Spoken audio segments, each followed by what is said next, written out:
The crystal whiskey tumbler felt cool against my palm as I watched my husband Daniel toast to new beginnings with Sophia, my best friend of 12 years and now his lover, wearing the emerald bracelet he'd given me for our anniversary, their triumphant smiles reflecting in the eyes of dinner guests who pitied me as the discarded wife. Not one person in this room suspected that as Chief Investment Officer of Meridian Financial, I'd spent the last month meticulously documenting their embezzlement scheme, and that by this time tomorrow, the empire they built by betraying me would spectacularly implode while I watched with the same composed smile I wore now, savoring each moment like the expensive whiskey that burned a path down my throat.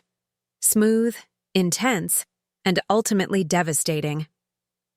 I'd love to know which corner of the globe you're watching from. And if this story speaks to you, make sure to subscribe. Tomorrow's video is one you absolutely can't miss. Rebecca, Daniel called out, his voice dripping with false warmth. Thank you for joining us tonight.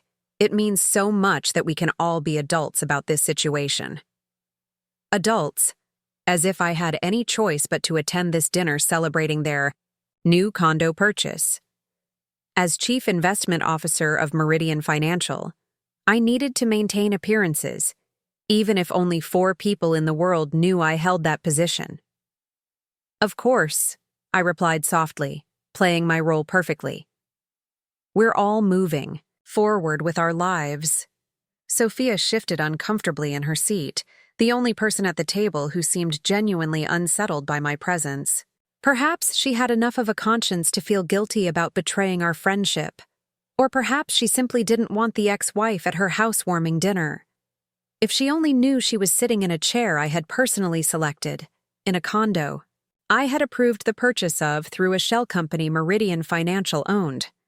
Rebecca's been incredibly understanding, Daniel continued, addressing the table at large. Really, it's been the most amicable separation I could have imagined. She didn't even fight me on the financial settlement. A few guests nodded approvingly while others stared at their plates. They probably thought I was a fool for not demanding more in the divorce. After all, Daniel's position as head of client relations at Meridian Financial made him quite comfortable financially. But I hadn't wanted his money. I had my own. Far. More than he could imagine. Will you be keeping the house in Oakwood Heights? Martin, one of Daniel's colleagues, asked me, probably trying to be kind. I smiled demurely. No, I've downsized to a small apartment in Westlake. Nothing fancy, but it suits my needs now. Have you thought about dating again? Martin's wife inquired. I know a wonderful life coach who specializes in helping women rebuild after divorce. Rebecca's not really the dating type, Daniel interrupted with a patronizing smile. She's more focused on her community college classes and volunteer work at the animal shelter. Very admirable. More nods of approval. Sweet Rebecca. Simple Rebecca. Dedicating herself to education and charity work while her ex-husband moved into a luxury condo with her former best friend. If they could see my actual office on the 42nd floor of the Meridian Financial building where I spent my days orchestrating billion-dollar investments. My phone vibrated silently in my lap. A message from Naomi, my chief of security. Audit completed. Evidence secured. Board meeting confirmed for 8:30 a.m. I excused myself to use the powder room, my heels clicking against the Italian marble floors Sophia had bragged about when giving the house tour. In the privacy of the bathroom, I reviewed the preliminary audit report Naomi had sent. Everything was in order for tomorrow's announcement. Meridian Financial would be launching an extensive internal investigation into client fund mismanagement, specifically targeting the activities in Daniel's department. As I returned to the dining room, I heard Daniel regaling the table with the story of how he and Sophia reconnected at a finance conference in Chicago. It was like seeing her with new eyes, he said, squeezing her hand affectionately. Sometimes you just know when something is meant to be.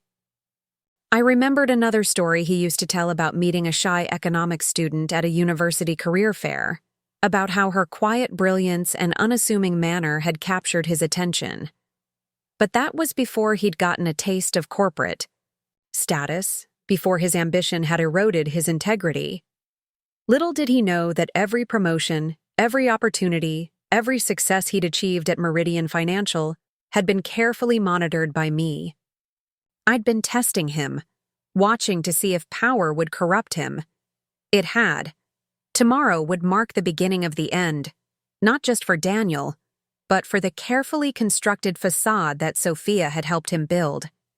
Because while she thought she was dating a rising star at Meridian Financial, the truth was far more complicated. The dinner continued with the clink of silverware against fine china, with practiced smiles and rehearsed stories. With each passing moment, with each toast to the happy couple, I felt the weight of tomorrow's revelation growing heavier, sweeter. After all, revenge, like the finest whiskey, is best savored slowly. Daniel leaned forward to refill Sophia's glass, his hand lingering on hers. "We're thinking about St. Bart's for a getaway next month," he announced to the table. "A little pre-honeymoon, you might say." Sophia blushed, the emerald bracelet, my bracelet, catching the light as she touched his arm affectionately. "Daniel, we haven't even officially announced our engagement yet." "Well, maybe tonight's the night," he replied with a wink that made several guests chuckle appreciatively. I took another small sip of my whiskey, my face betraying nothing. They had no idea that in less than 12 hours, there would be no Saint Bart's vacation, no engagement announcement, no future at Meridian Financial. The audit had confirmed what I'd suspected for months. Daniel had been using client accounts to fund his lavish lifestyle. Small amounts at first, skillfully concealed within legitimate transactions. But as his relationship with Sophia had progressed, so had his boldness. Designer clothes, luxury vacations, the down payment on their condo, all purchased with embezzled client funds. And Sophia, my trusted friend of over a decade, had leveraged her position at Martinez Accounting to help hide the transactions. The same friend who had held my hand through my father's funeral. The same friend who had been the maid of honor at my wedding. The same friend who had systematically worked to undermine my marriage while I was caring for my dying mother. "Rebecca, you've barely touched your sea bass," Daniel's boss, Jeffrey, remarked from across the table. "Chef Marcel is the best in the city. Sophia and Daniel were lucky to book him for tonight." I smiled politely. "It's delicious. I'm just savoring it slowly, like the justice that was coming." My phone vibrated again. Another message from Naomi. "Media alert prepared. SEC notification drafts complete." Good. By this time tomorrow, Daniel. And Sophia's faces would be splashed across the financial news sections, not as the power couple they imagined themselves to be, but as the subjects of one of the most significant financial fraud investigations in our firm's history. "More wine, Rebecca?" Sophia asked, holding up an expensive bottle of Cabernet. Her hand trembled slightly. Despite her confident exterior, she had always been a terrible liar. Some part of her must have known this perfect life she'd stolen was built on quicksand. "No, thank you," I replied. "I should be going soon. Early morning. Tomorrow." "Community college classes?"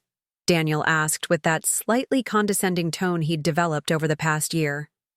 "Something like that," I answered, meeting his gaze steadily. For a moment, just a heartbeat, I saw uncertainty flicker across his face.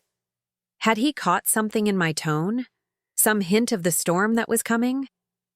But then Sophia leaned in to whisper something in his ear, and the moment passed. His attention, as always lately, is easily diverted by superficial charm. A lot of love and effort went into bringing this story to life. If you're enjoying it, we'd be so grateful if you'd subscribe to our channel. Now, back to where we left off. As the dinner wound down and guests began to make their excuses, I gathered my things and prepared to leave.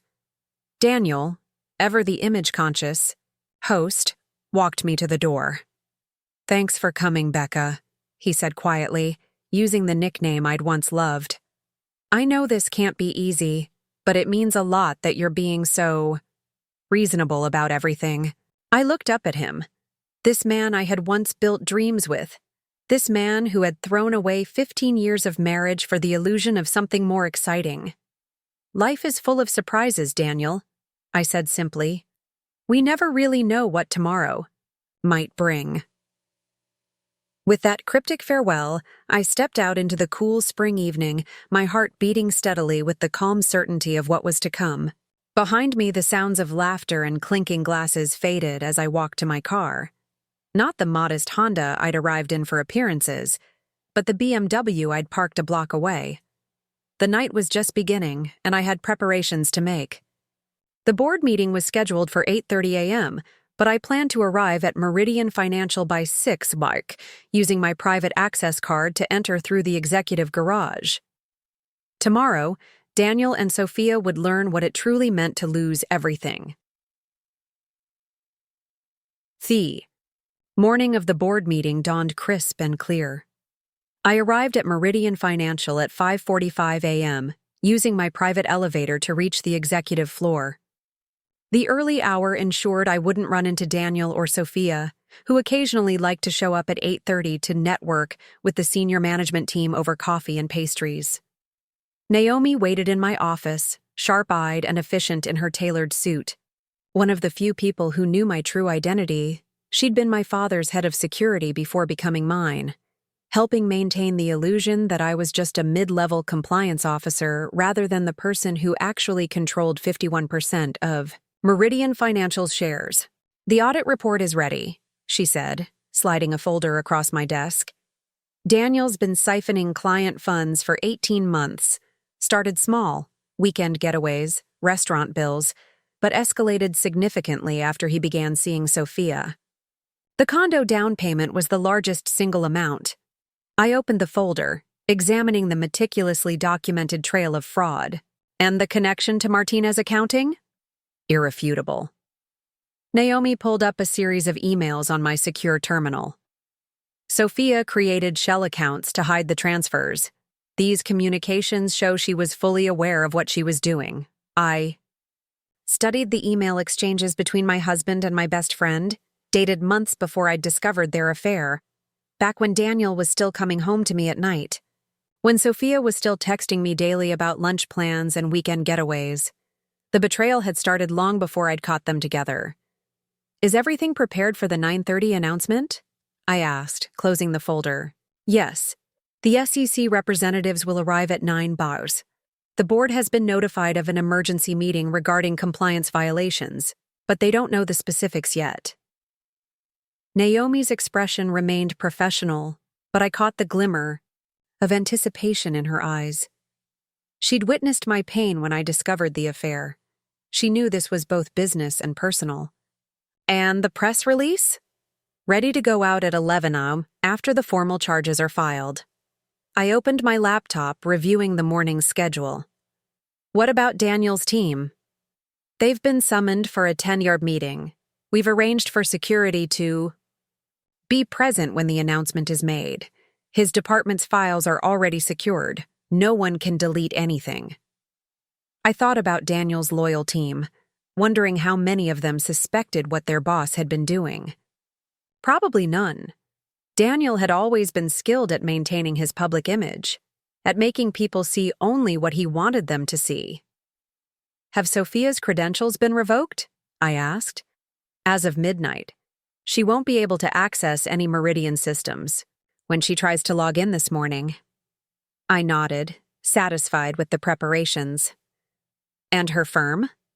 Martinez Accounting has been notified of potential compliance issues affecting their relationship with Meridian. They don't know it involves Sophia yet. I stood, walking to the window wall that overlooked the city. Somewhere down there, Daniel was probably just waking up, perhaps rolling over to kiss Sophia, both of them planning another day of living their stolen life at my expense. My phone buzzed, a message from our head of building security. Mr. Reynolds and Ms. Martinez approaching. The parking garage. They're early today, I remarked, checking my watch. It was barely 7:15. Naomi checked her tablet. They have an 8-salary breakfast meeting with Eastwood Investments. Daniel's been pursuing them as clients for months. I smiled thinly. A meeting that won't be happening. I spent the next hour reviewing the details of our case against Daniel and Sophia one final time. The evidence was overwhelming. Falsified transaction records, unauthorized account access, forged client authorizations. Daniel had grown increasingly sloppy as his relationship with Sophia intensified, as if their affair had made him feel invincible. At 8:30, the elevator chimed, announcing the arrival of Meridian's board members. Through the security feed, I watched them file into the conference room, expressions serious but curious. None of them knew why they'd been summoned with such urgency. "It's time," Naomi said, gathering the presentation materials. I nodded, straightening my tailored jacket. Not the modest outfit I wore for my compliance officer role, but the custom-made suit that reflected my true position. Today, there would be no more hiding behind carefully constructed personas. At precisely 8:45, I stepped into the boardroom. The low murmur of conversation died instantly as 12 pairs of eyes turned toward me, expressions shifting from confusion to recognition to shock. "Good morning," I said, my voice steady and authoritative. "For those who don't know me in this capacity, I'm Rebecca Reynolds, majority shareholder and chief investment officer of Meridian Financial." The room erupted in whispers. Harold Winters, our public-facing CEO and one of the few who knew my true role, nodded encouragingly from his seat. "Today, we're addressing a serious breach of fiduciary duty and criminal activity within our organization," I continued, nodding to Naomi, who distributed folders to each board member. "These documents detail an extensive fraud scheme orchestrated by our head of client relations, Daniel Reynolds, with assistance from Sophia Martinez of Martinez Accounting." The board members hurriedly opened their folders, eyes widening as they scanned the evidence. "But that's your husband," objected Richard Torres, one of our newer board members. "And isn't Sophia Martinez your—" "My soon-to-be ex-husband and former friend, yes," I interrupted smoothly. "Their personal betrayal does not exempt them from professional consequences." I moved to the head of the table, clicking through a presentation that detailed each aspect of Daniel and Sophia's scheme. With each slide, the board members' expressions hardened. By the time I finished, there was no doubt about the path forward. "SEC representatives will be arriving momentarily," I informed them. "Criminal charges are being filed against both individuals. Meridian Financial will, of course, cooperate fully with the investigation and make restitution to any affected clients." "How did we miss this?" demanded Eliza Chen, our risk management director. "Daniel was careful initially, and he had inside help," I explained. "But we caught it, and now we're taking decisive action. That's what matters." Harold cleared his throat. "I assume you have a containment strategy for the public relations aspect of this?" "Our PR team has prepared a statement emphasizing our zero-tolerance policy and the steps we're taking to strengthen oversight. The market will respond more positively to transparency and decisive action than to any attempt at concealment." A notification appeared on my tablet. Daniel had just badged into the executive floor. "Perfect timing. Mr. Reynolds is in the building," I announced to the board. "With your approval, we'll proceed with the confrontation phase of our plan, the CAR." Vote was unanimous. No one on Meridian's board was willing to protect a man who had stolen from clients and damaged the firm's reputation, regardless of his personal connection to me. "Bring him in," I instructed Naomi. Through the glass walls of the conference room, I watched as 2 security officers approached Daniel at his office door. His confident smile faltered as they spoke to him, then disappeared entirely as they escorted him toward the boardroom. The door opened, and Daniel stepped in, confusion evident on his face. His eyes swept the room, landing finally on me standing at the head of the table, a position he had never seen me occupy. "Rebecca," he said, his voice uncertain. "What's going on? Why are you—" Please take a seat, Mr. Reynolds, I interrupted, gesturing to the lone chair positioned directly across from me. The board has some questions about your management of client accounts. Daniel's face paled as he noticed the folders in front of each board member. I don't understand. I'm supposed to be meeting with Eastwood Investments right now. That meeting has been canceled, I informed him calmly, as have all your other appointments, indefinitely. The color drained further from his face as the reality of the situation began to sink in.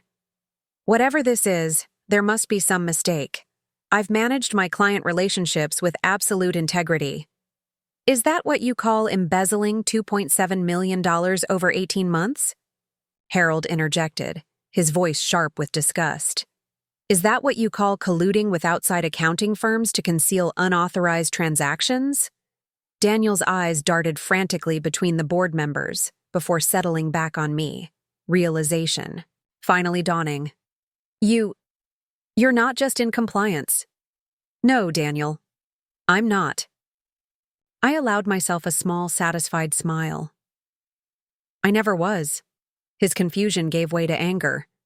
This is about us, isn't it? About Sophia? You're abusing your position to... This is about fraud, Mr. Reynolds. I cut him off coldly. Your personal choices simply made it easier to discover your professional ones. Daniel's face contorted with a mixture of shock and rage as he struggled to process what was happening. This is insane, he sputtered, looking around the boardroom for an ally. Finding none, he turned back to me. I've done nothing wrong. This is a personal vendetta. Personal vendetta, Harold repeated incredulously. Mr. Reynolds, we're looking at documented evidence of systematic fraud totaling millions of dollars. Your personal history with Ms. Reynolds is irrelevant to these findings. Daniel's shoulders slumped slightly as the severity of his situation began to sink in. Before he could respond further, the boardroom door opened again, and two men in dark suits entered. SEC agents Wilson and Patel, Naomi announced, ushering them in. Daniel's head snapped up, panic flashing in his eyes. The SEC? Rebecca, you can't be serious. As I mentioned, I continued calmly, addressing the board rather than Daniel. Meridian Financial intends to cooperate fully with regulatory authorities in this matter. Agent Wilson stepped forward. Mr. Reynolds, we'd like to ask you some questions about certain transactions flagged in your department's accounts. I want my lawyer, Daniel said immediately, his voice strained. That's certainly your right, Agent Wilson replied. But right now, we're just having a conversation. My tablet vibrated with an incoming message. Ms. Martinez has arrived in the building, the security chief reported. Perfect timing. If you'll excuse me for a moment, I said, rising from my seat. The board can continue without me briefly. Agents, I believe you'll find the documentation we've provided quite comprehensive. I stepped out of the boardroom, instructing security to escort Sophia to my private office rather than the boardroom. This confrontation needed to be handled differently. When I entered my office, Sophia was pacing nervously, her designer heels clicking against the hardwood floors. She whirled around as the door closed behind me, relief washing over her face. Rebecca! Thank God it's you. Something weird is happening. My access badge isn't working properly, and security just escorted me here instead of the executive lounge. And my login credentials are... She stopped abruptly, finally registering my expression, the formal setting of the office she'd never seen before. What's going on? I moved to my desk, not offering her a seat. Interesting that your first concern is about access credentials, Sophia, not about the fact that your boyfriend is currently being questioned by SEC agents in the boardroom. Her face paled. SEC? What are you talking about? I pulled up the surveillance feed from the boardroom on my monitor, turning it so she could see Daniel sitting rigidly in his chair as the agents methodically worked through their questions. He's being investigated for fraud, as are you. Me? Her voice rose an octave. That's ridiculous. I don't even work here. No, I agreed. You work at Martinez Accounting, where you've been falsifying records to help Daniel embezzle client funds. The same funds that paid for your condo, your vacations, and that lovely Cartier watch you're wearing. Sophia's hand instinctively moved to cover the watch. I don't know what you're talking about. Daniel said that watch was a bonus he gave himself by stealing from client accounts. I finished for her. And you helped hide the paper trail. That's not...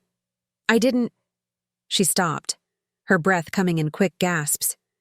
Rebecca, there's clearly been a misunderstanding. I would never... Save it. I turned my tablet toward her, displaying an email chain between her and Daniel dated 13 months ago, 3 months before I discovered their affair. You discussed specific methods for concealing unauthorized transfers.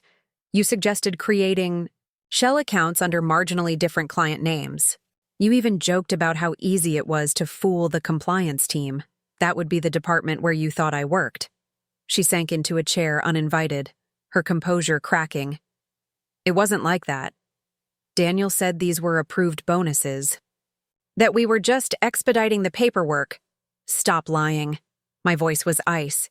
It's over, Sophia. Meridian Financial has filed formal charges against both of you. Martinez Accounting has been notified. Your father is currently meeting with their board to discuss the implications for the firm. At the mention of her father, founder and CEO of Martinez Accounting, Sophia's face crumpled. She'd always been desperate for his approval and had worked her way up through the firm to prove herself worthy of eventually taking over. My dad doesn't know yet, she whispered. He's finding out right now, I confirmed, concurrent with this meeting. Sophia buried her face in her hands. This will destroy him. The firm has a perfect reputation. You should have thought about that before you decided to help my husband steal money and destroy our marriage, I replied, unmoved by her tears. Actions have consequences, Sophia. She looked up, mascara streaking her cheeks. This is revenge, isn't it? For me and Daniel? I leaned forward across my desk. Let me be perfectly clear. This isn't happening because you slept with my husband. This is happening because you committed financial fraud. The fact that you betrayed our 12-year friendship in the process just means I don't feel the slightest guilt about turning you in. My phone buzzed, Naomi letting me know that Daniel was being formally detained for questioning at SEC headquarters. It's time for you to leave, I informed Sophia. Security will escort you to meet with the SEC agents. I suggest you cooperate fully. It might help mitigate your sentence. Sentence? She repeated, the word landing like a physical blow. Rebecca, please, we can work something out. We already did work something out, I replied coldly. Remember? When you were my maid of honor? When you promised to always be there for me? When you spent girls' nights listening to me worry about my marriage while you were already sleeping with my husband? Her face flushed with shame. I never meant to hurt you. It just happened. No, I cut her off. Affairs don't just happen. Fraud doesn't just happen. These were choices, Sophia. Deliberate choices you made day after day, betrayal after betrayal. Security knocked at the door, right on schedule. Ms. Martinez, we need you to come with. Us, please. Sophia stood shakily, her perfect image now completely undone. What's going to happen now? Now? I returned to my desk, already focusing on my tablet, dismissing her. Now you face the consequences of your actions, both professionally and personally. As security led her away, I allowed myself a moment of grim satisfaction. Phase 1 of the confrontation had gone exactly as planned, but the day was far from over. I returned to the boardroom to find that Daniel had already been escorted out of the building by the SEC agents. The board members looked shell-shocked, several still poring over the evidence files. Well, Haroldy said as I took my seat at the head of the table. That was illuminating. What happens next? Asked Eliza, our risk management director. We issue a press release at 11:00 as planned, I replied. pulling up the draft on the main screen. We emphasize our zero-tolerance policy for fraud, our cooperation with authorities, and our commitment to making any affected clients whole. And the market response? Richard Torres looked concerned. This could trigger a significant confidence issue. It won't, I assured him. We're getting ahead of the story, we've already removed the problem, and we're demonstrating strong governance. The temporary dip will recover within days. I pulled up a slide with projections to support my assertion. I'd been planning this moment for months. Every contingency had been considered. As the board meeting concluded, I returned to my office to find Naomi waiting with updates. Daniel's been formally arrested, she reported. Sophia is still being questioned, but charges are imminent.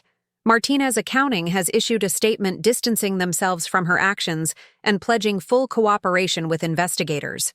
And the press? I asked, checking the time. It was nearly 11 BOC. The story's already leaking. Financial reporters are calling for comments. Our PR team is managing it exactly as planned. I nodded, satisfied. What about the condo? Their bank has been notified of the fraud investigation. The mortgage will be frozen pending resolution. They won't be making any more payments or living there much longer. I walked to the window, looking out over the city skyline. In just a few hours, everything had changed for Daniel and Sophia. Their careers were over. Their reputations were destroyed. Their relationship would likely crumble under the pressure of mutual recrimination and legal troubles. My phone buzzed with an incoming call. Daniel's mother, Catherine. I hesitated only briefly before answering. Rebecca. Her voice was strained, desperate. What's happening? Daniel just called me from police custody. Something about fraud charges? He said you're behind this? I'm behind discovering the fraud, yes, I replied evenly. Daniel is behind committing it. This isn't like him, she protested. There must be some mistake. There's no mistake, Catherine. We have documented evidence spanning 18 months. He's been stealing from client accounts and using the money to fund his lifestyle with Sophia. A long silence followed. Catherine had always adored Daniel, her only son. Had always made excuses for his less admirable behaviors, but even she couldn't dismiss federal fraud charges. How bad is it? She finally asked, her voice smaller. Bad, I answered honestly. He's looking at significant jail time. The evidence is overwhelming. Another lengthy pause. And there's nothing you can do? For old time's sake? I thought of all the holidays at Catherine's house, the way she'd welcomed me into the family, treated me like the daughter she never had. Then I thought of how quickly she'd embraced Sophia once Daniel had announced our separation, how she'd handed down family jewelry to my replacement without a second thought. What I've done, I said finally, is ensure that justice is served. That's all I can do, Catherine. That's all I should do. After ending the call, I turned back to Naomi. Is everything ready for the press conference? She nodded. Scheduled for 2 p.m., Harold will handle most of it as the public face of the company, but they'd like you to make a brief statement as well. I considered this. For years, I'd remained in the shadows, letting others serve as the public face of Meridian Financial, while I quietly controlled everything from behind the scenes. Today had already changed that dynamic within the company. Perhaps it was time to emerge completely. Tell the PR team I'll be available, I decided. It's time people know exactly who's running this company. Naomi smiled slightly, the closest she ever came to showing emotion at work. About time. My phone buzzed again, a news alert. The story had broken. I clicked on the link to find Daniel's corporate headshot alongside a breaking news banner. Meridian Financial executive arrested in major fraud scheme. The press conference room at Meridian Financial was filled to capacity by 1:45 p.m. News of Daniel's arrest had spread like wildfire through financial circles, and reporters from every major outlet had scrambled to secure a spot. As I watched, the feed from a private room adjacent to the conference area, I noted the hungry expressions on the journalists' faces. Financial fraud involving high-level executives always made for sensational headlines. Harold was reviewing his notes one final time, the consummate professional even in crisis. We'd worked together for nearly a decade, ever since my father had passed the reins of Meridian to me. Harold had been one of the few people my father had trusted with the knowledge of our family's controlling interest in the firm, and he'd served as the perfect public-facing CEO while I directed strategy from behind the scenes. "Ready?" he asked as I joined him.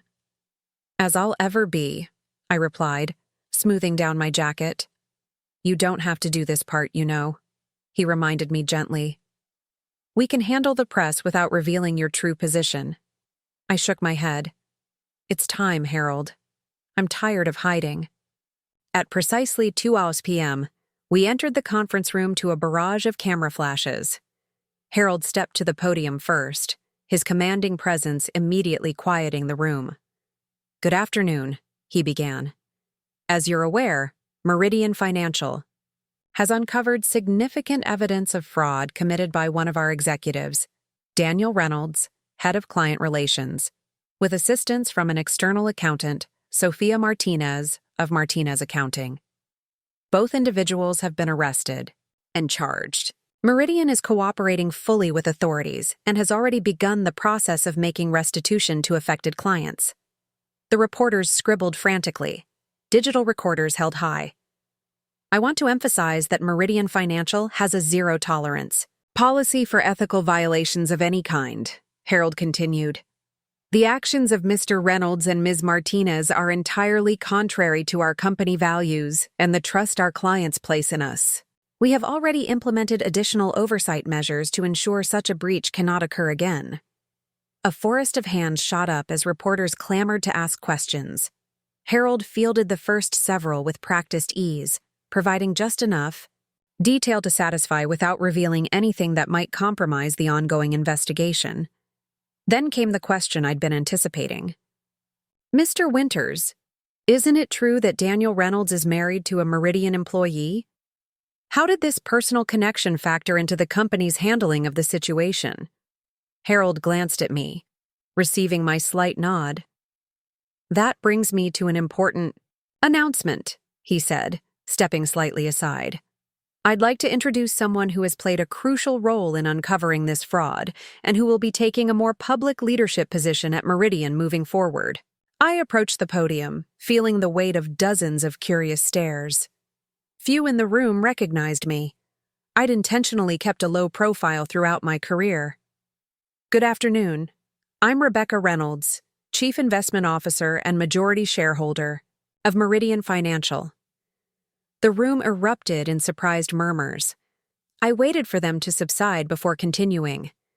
To address the question directly, yes, Daniel Reynolds is my soon-to-be ex-husband. However, this personal connection did not impede our investigation. Rather, it enabled us to identify suspicious activities sooner than might otherwise have been possible. A reporter from the Wall Street Journal jumped in. "Ms. Reynolds, are you saying you personally led the investigation against your husband?" "Initiated the audit process upon noticing discrepancies," I clarified. "The investigation itself was conducted by our compliance team in conjunction with external auditors to ensure complete objectivity." "And what about Sophia Martinez?" called out another reporter. "Isn't she a close personal friend of yours?" I met the question with calm directness. Ms. Martinez was indeed a longtime friend. She was also the accountant who helped conceal the fraudulent transactions. In matters of financial ethics, personal relationships cannot and do not take precedence over our responsibility to our clients and shareholders. The questions continued rapid fire for another 20 minutes. I answered each one with the same measured composure, neither hiding from the personal aspects of the story nor allowing them to overshadow the professional violations that were the real issue. As the press conference concluded, Harold announced that I would be assuming the role of public CEO effective immediately, with him transitioning to chairman of the board. The reporters erupted with fresh questions, but our PR director stepped in, indicating that our time was up. Back in my office, I watched as the first news reports began to air. My phone buzzed constantly with messages from colleagues, industry associates, and friends who were just discovering my true role at Meridian. Each notification felt like another brick falling from the wall I'd hidden behind for so many years. "You handled that perfectly," Naomi commented, bringing in the latest updates. "The market's actually responding positively. Our stock dipped initially but has already recovered most of the loss. Analysts are praising our transparency and swift action." I nodded, not surprised. "And Daniel? Sophia?" "Both are still in custody. Daniel's lawyer is trying to arrange bail, but with the flight risk and the amount involved, it's unlikely to be granted." She hesitated. "There's something else. Sophia's father had a heart attack after the news broke." I looked up sharply. "Is he all right?" "Stable, but in intensive care. Martinez Accounting has issued a statement that he's temporarily stepping down as CEO while he recovers." Despite everything, I felt a pang of sympathy. Anthony Martinez had always been kind to me, had welcomed me into their family gatherings long before Sophia had betrayed our friendship. He didn't deserve this collateral damage from his daughter's actions.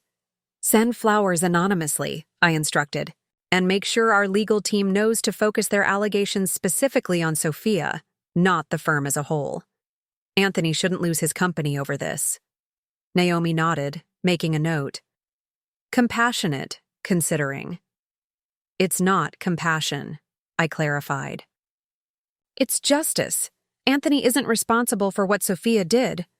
My private line rang. Catherine Reynolds again. I braced myself before answering. "I just saw you on television," she said without preamble, her voice rigid with anger. "All this time, you've been lying about who you really are?" "I kept my professional position private," I corrected. "That's not the same as lying." "Daniel." "Never knew, did he? About your real role at Meridian?" "No. I kept my work life separate for many reasons." She made a scoffing sound. "Including setting him up for a fall?" "Catherine," I said firmly, "your son set himself up. He chose to steal from clients. He chose to betray his marriage vows. He chose to involve Sophia in criminal activity. All I did was uncover what he'd already done." "You could have handled this privately," she insisted. "Instead, you've humiliated him publicly, destroyed his career."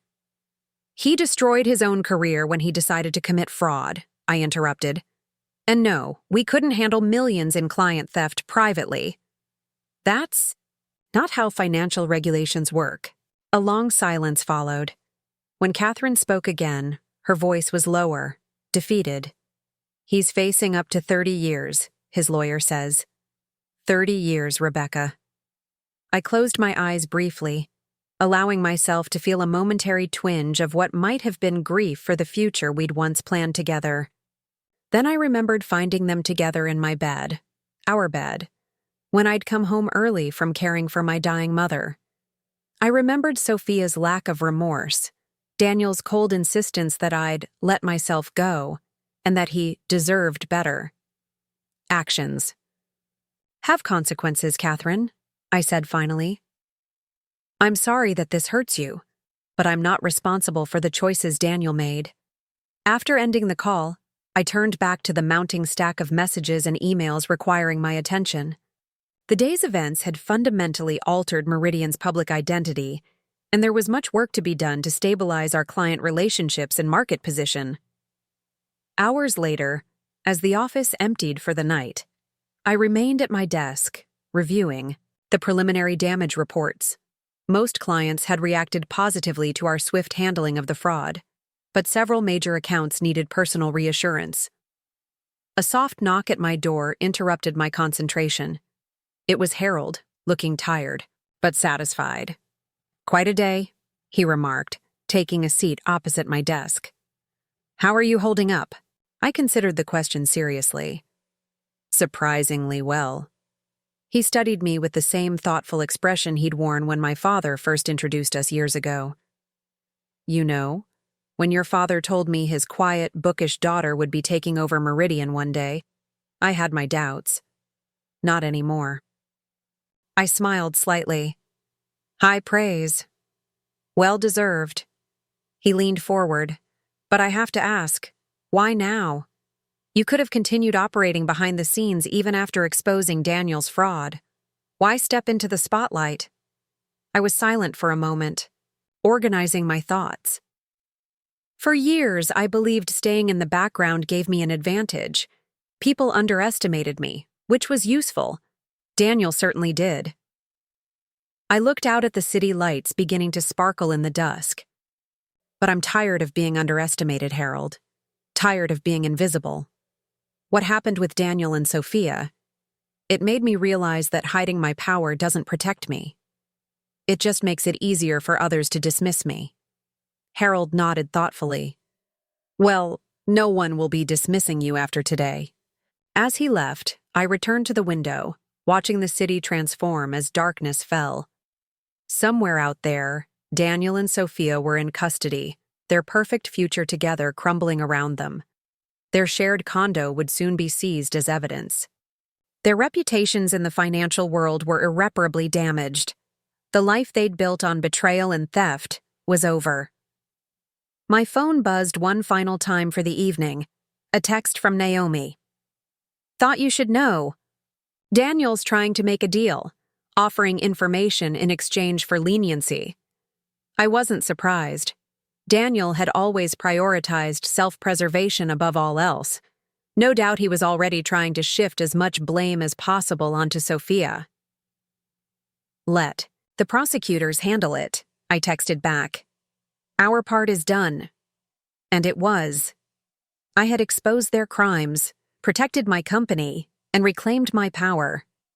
The legal system would determine their punishment. My focus now needed to be on rebuilding Meridian's reputation and leading it into the future. Openly, without hiding in the shadows. The revenge I'd planned had been executed perfectly. But strangely, as I gathered my things to leave for the night, I realized that revenge itself wasn't the victory. The real triumph was in finally stepping fully into my power, in refusing to be the quiet, accommodating woman that Daniel and others had always expected me to be.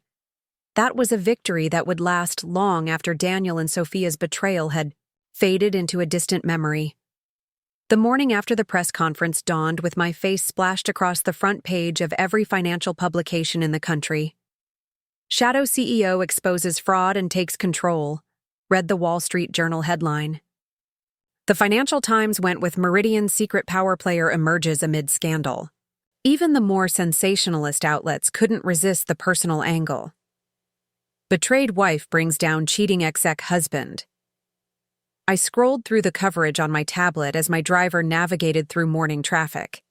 Most of the reporting was surprisingly accurate, focusing on my credentials and leadership, rather than just the salacious details of Daniel and Sophia's betrayal. Still, every article mentioned our personal connection. It was impossible to separate the professional fraud from the personal deception that had accompanied it. Ms. Reynolds, my driver interrupted my thoughts. There are reporters outside the office building. I glanced up to see a small crowd gathered near Meridian's main entrance, cameras and microphones at the ready. After years of anonymity, sudden visibility felt jarring. Take me to the executive garage, I instructed. I wasn't avoiding the press. I'd have to face them eventually. But today I had more important matters to handle than impromptu interviews. As I entered my office, Naomi was waiting for the morning briefing. The board is completely behind you, she reported. They've issued a unanimous statement of support. The SEC has formally commended Meridian for our proactive handling of the situation.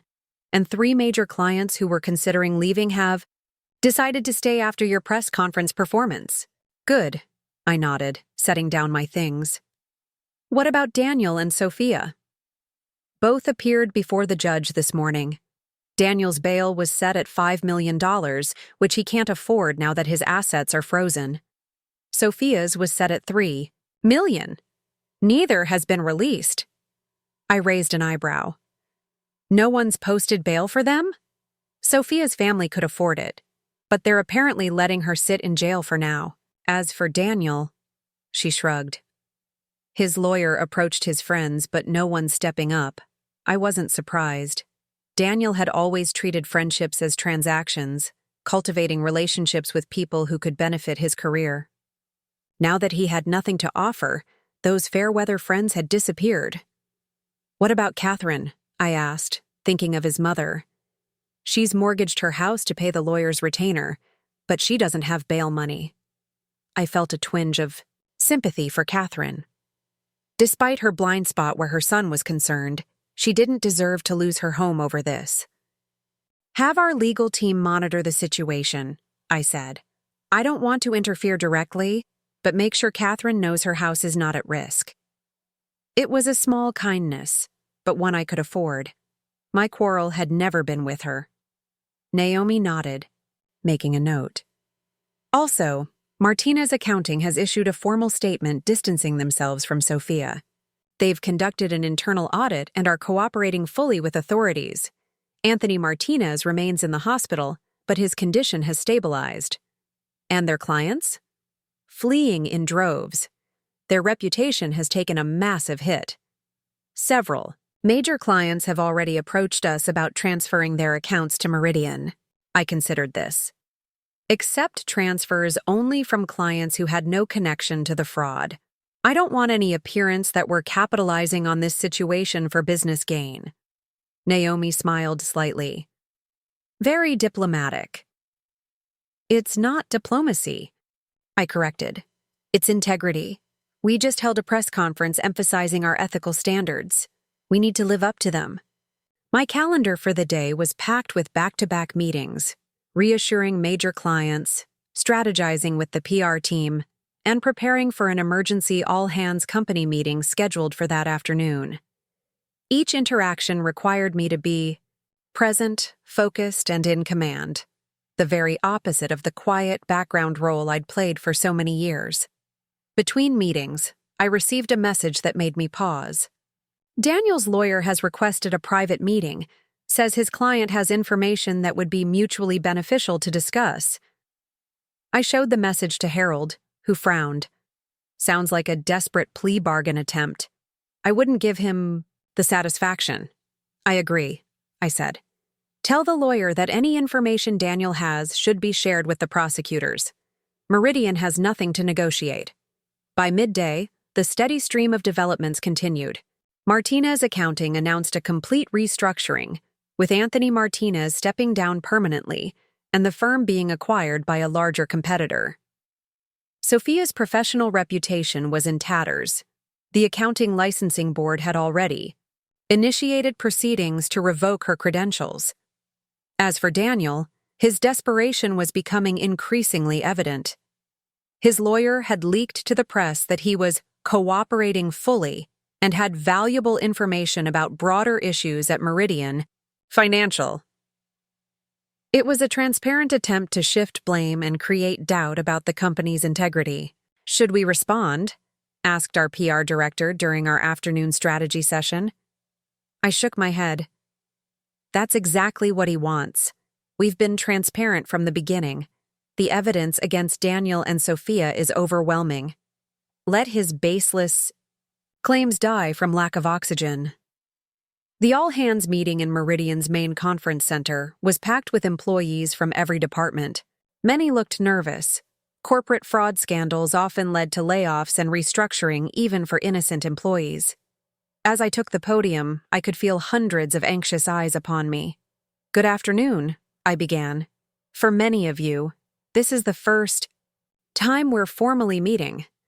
While I've been working alongside you for years, my role as Chief Investment Officer has traditionally been kept private for strategic reasons. That changes today. I paused, looking out at the sea of faces. First, let me assure you that Meridian Financial remains strong. The fraud committed by Daniel Reynolds and Sophia Martinez, while serious, affected a limited number of accounts, all of which are being made whole. No jobs are at risk as a result of this situation. A palpable wave of relief swept through the room. Moving forward, I will be taking a more visible leadership role as CEO. Harold Winters will serve as chairman of the board. We believe this transition will strengthen our position in the market and signal our commitment to transparency. I addressed the questions that followed with direct honesty, neither downplaying the severity of the fraud, nor allowing it to overshadow Meridian's fundamental strength as a company. When asked about my personal connection to the case, I acknowledged it straightforwardly. Yes, Daniel Reynolds is my soon-to-be ex-husband, and Sophia Martinez was once a close friend. Their personal betrayal was painful, as betrayal always is. But this case is about professional misconduct, not personal relationships. I would have taken the same actions regardless of who had committed these violations. As the meeting concluded, many employees approached to introduce themselves personally. Some had worked at Meridian for years without ever knowing my true position. Their reactions ranged from surprise to admiration, particularly from the younger, female employees who suddenly saw a powerful role model they hadn't known existed. "I've been here 5 years," one junior analyst told me, "and I always thought Harold ran everything. It's incredible to learn you've been the one making the major, strategic decisions all along." "Sometimes the most effective leadership happens outside the spotlight," I replied.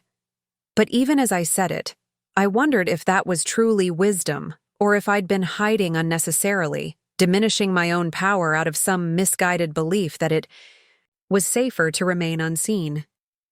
Late that afternoon, I received another update from Naomi. Daniel's lawyer held an impromptu press conference. He's claiming that Daniel was set up by executives at Meridian who were jealous of his success. I watched the clip on my tablet, observing as Daniel's high-priced attorney painted him as a victim of corporate politics. "My client was targeted because of his rapid rise within the company," the lawyer claimed. "Certain executives saw him as a threat and manipulated evidence to discredit him." The timing of these allegations, coinciding with his personal relationship with Ms. Martinez, raises serious questions about motivation. Harold, who had joined me to view the press conference, shook his head in disgust. "Unbelievable. The man steals millions and still thinks he's the victim." "It's classic Daniel," I replied, unsurprised. "He's never taken responsibility for his actions. Everything is always someone else's fault." "Should we respond?" Harold asked. I considered, then shook my head. "Not directly. Have our PR team release the timeline of the investigation with supporting documentation. The facts speak for themselves." As evening approached, I found myself alone in my office, the events of the past 2 days finally catching up with me. The adrenaline that had carried me through was beginning to fade, leaving space for more complicated emotions to surface. I walked to the window, gazing out at the city as lights began to flicker on in the gathering dusk. Somewhere out there, Daniel and Sophia were in separate holding cells, their glamorous life together shattered. The condo they'd so proudly shown off at their dinner party was now tagged as evidence in a fraud investigation. Their careers were destroyed, their reputations in ruins. My revenge was complete. So why did I feel this strange emptiness? A soft knock interrupted my thoughts. It was Jessica, my executive assistant of 5 years, looking slightly nervous about disturbing me. "I'm sorry to bother you, Ms. Reynolds, but there's a call you might want to take. It's Sophia's sister, Mia." I hadn't spoken to Mia since before the scandal broke. Like Sophia, she'd been a friend. Not as close, but still part of our social circle. "Put her through," I decided, curious about what she could possibly want. "Rebecca?" Mia's voice was strained when she came on the line. "I know I'm probably the last person you want to hear from right now. What can I do for you, Mia?" I kept my tone neutral. "It's about my father. The doctors say the stress is making his condition worse.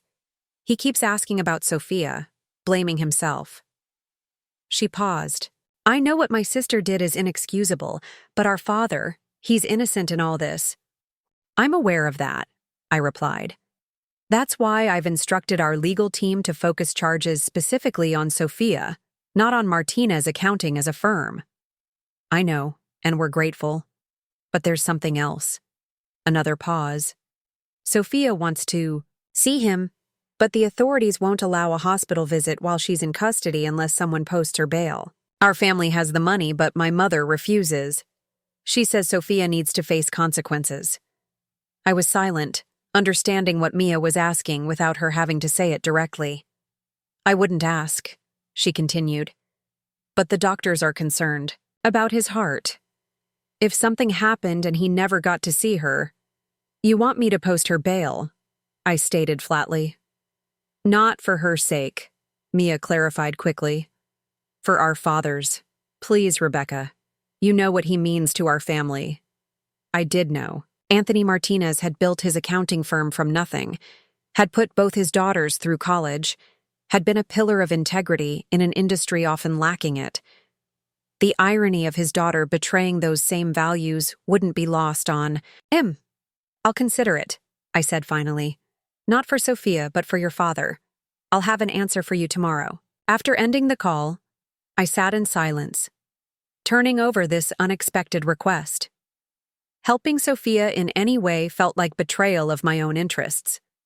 And yet, punishing Anthony for his daughter's sins felt equally wrong. Harold found me still contemplating this dilemma when he stopped by with the end-of-day reports. You look troubled, he observed. I explained Mia's request. Harold listened thoughtfully before responding. Whatever you decide, he said, make sure it's for the right reasons. Revenge can be satisfying, but compassion is never a weakness. After he left, I called Naomi with instructions to research the conditions that would be attached to Sophia's bail, ensuring she couldn't flee jurisdiction or contact Daniel, and to prepare the necessary funds, though I hadn't yet committed, to providing them. My final call of the evening was from an unexpected source, the prosecutor handling Daniel and Sophia's case. Ms. Reynolds, she began formally, I wanted to update you personally on a development.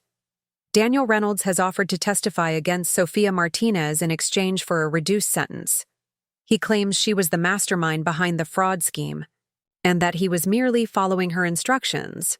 I nearly laughed at the absurdity. That's ridiculous. Daniel was embezzling funds before Sophia was even involved. We have documentation proving it. We're aware, the prosecutor assured me. We have no intention of accepting his offer. His attempt to shift blame onto Ms. Martinez actually undermines his credibility further. After ending the call, I sat back. Not surprised, but still disgusted by Daniel's willingness to sacrifice Sophia to save himself. Their great love, the one that had supposedly justified destroying our marriage, apparently hadn't been strong enough to withstand the first real test. As I gathered my things to leave for the night, my phone buzzed with a news alert. Exclusive. Daniel Reynolds claims wife set him up in revenge plot. Daniel's lawyer had given an interview to a tabloid financial blog, doubling down on the victim narrative. According to the sensationalized account, I had orchestrated the entire fraud investigation as revenge for Daniel's affair with Sophia, using my secret position of power at Meridian to frame them both. I should have been angry, but instead I felt an odd sense of relief. Daniel's increasingly desperate attempts to escape responsibility were only making him look more guilty. The evidence against him was overwhelming, and his wild accusations would gain no traction with prosecutors or the public. As my car pulled away from the Meridian building, I made my decision about Sophia's bail. I would provide the funds, not for her sake but for her father's. Anthony Martinez deserved the chance to reconcile with his daughter, regardless of what she had done, and Sophia deserved the opportunity to face her father and take responsibility for how her actions had affected him. This wasn't forgiveness. I would never forgive Sophia's betrayal. But it was a recognition that revenge, however justified, wasn't the only consideration. Sometimes, extending compassion to the innocent caught in the crossfire was more important than ensuring maximum suffering for the guilty. The thought brought unexpected peace. In choosing to help Anthony Martinez, I was proving something important. Unlike Daniel, I could rise above pure self-interest. I could make decisions based on what was right, not just what served my desire for retribution, and perhaps that more than anything else I'd done in the past 2 days was the truest demonstration of power. 3 weeks after Daniel and Sophia's arrests, the media frenzy had finally begun to subside. Meridian Financial's stock had not only recovered, but reached new heights as the market responded positively to my more visible leadership and our transparent handling of the crisis. The initial shock among employees had given way to a renewed sense of purpose and pride in the company's ethical stance. I had settled into my new public role as CEO with surprising ease. Years of directing strategy from the shadows had prepared me well for making decisions in the spotlight. The only real adjustment was the constant visibility, the awareness that employees, clients, and competitors were watching my every move with newfound interest. My decision to post Sophia's bail with strict conditions including an ankle monitor and surrender of her passport had raised eyebrows among some board members. But I'd been firm in my reasoning. Anthony Martinez's health was the only consideration, not any softening toward Sophia herself. On this particular morning, I was reviewing quarterly projections when Naomi entered with an update I'd been expecting. "The divorce is final," she said, placing the documents on my desk. "All terms approved as submitted. Daniel didn't contest anything." I nodded, feeling a curious lack of emotion as I signed the papers that officially ended my 15-year marriage. Perhaps I'd already done my grieving months ago, when I'd first discovered the affair. Or perhaps the public spectacle of Daniel's arrest and the subsequent revelations about his character had so thoroughly erased any lingering affection that this final legal step seemed merely procedural. "Also," Naomi continued, "Catherine Reynolds has requested a meeting." This was unexpected. I hadn't spoken to my former mother-in-law since our tense phone conversation immediately after the press conference. Did she say what it's about? No. Just that it's personal, not related to Daniel's case. I considered declining, but ultimately relented. Despite everything, Catherine had been a significant part of my life for many years. "Schedule her for tomorrow afternoon." After Naomi left, I turned back to the divorce decree, my eyes catching on the final line.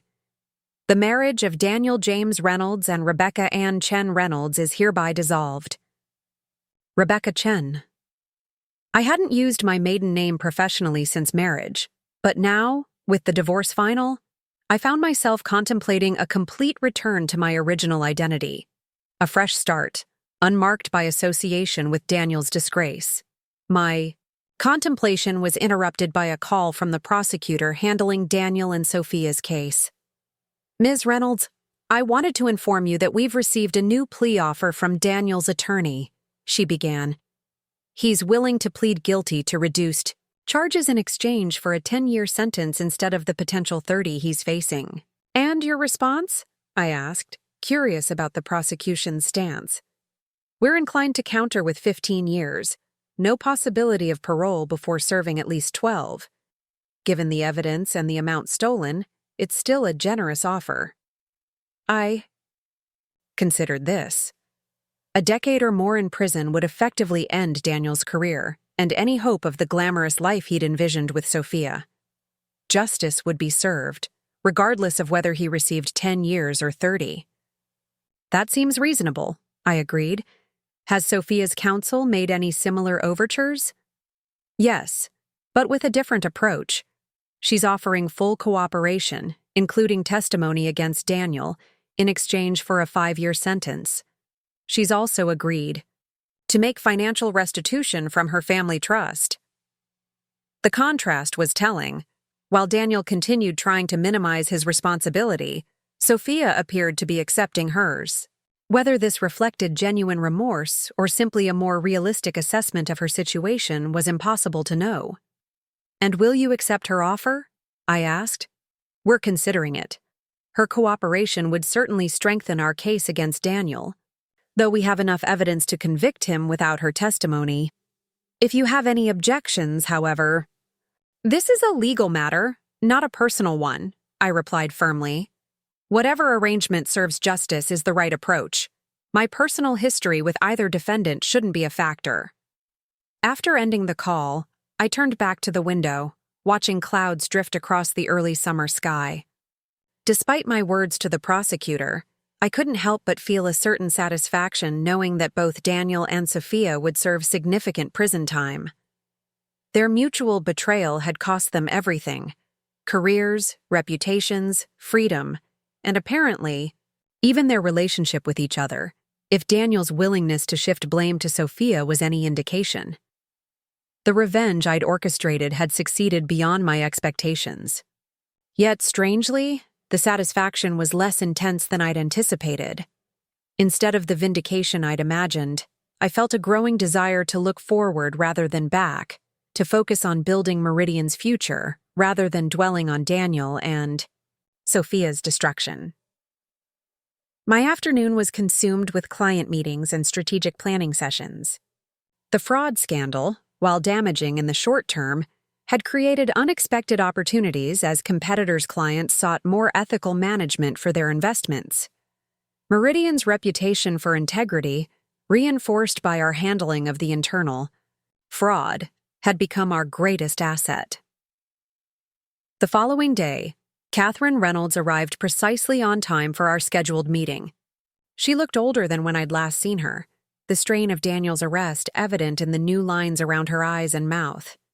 "Thank you for seeing me," she said, as she took a seat in my office, her voice formal but not hostile. "Of course," I replied, equally measured. "What can I do for you, Catherine?" She took a moment to gather her thoughts, her hands clasped tightly in her lap. "First, I want to apologize for my words during our last conversation. I was angry and looking for someone to blame besides my son." This unexpected apology caught me off guard. "I understand. It's natural to want to protect your child." "It was wrong," she insisted. "Daniel made his own choices. Terrible choices." She looked down at her hands before continuing. "He's accepted the plea deal. 15 years, with no parole for at least 12. I nodded, having already received this update from the prosecutor. "I heard. Before he goes to prison next month, he's asked to see you." The request landed like a stone in still water, sending ripples of surprise through me. "See me? Why?" Catherine shook her head. "He wouldn't say exactly. Just that there are things he needs to tell you in person." My immediate instinct was to refuse. What could Daniel possibly say that would matter now? What explanation or justification could possibly be worth hearing? "I don't think that would be productive," I said carefully. "Probably not," Catherine agreed, surprising me again. "But I promised him I would ask." She hesitated before adding, "For what it's worth, he's different now. Humbled, I think, is the word. The arrogance is gone." I considered this.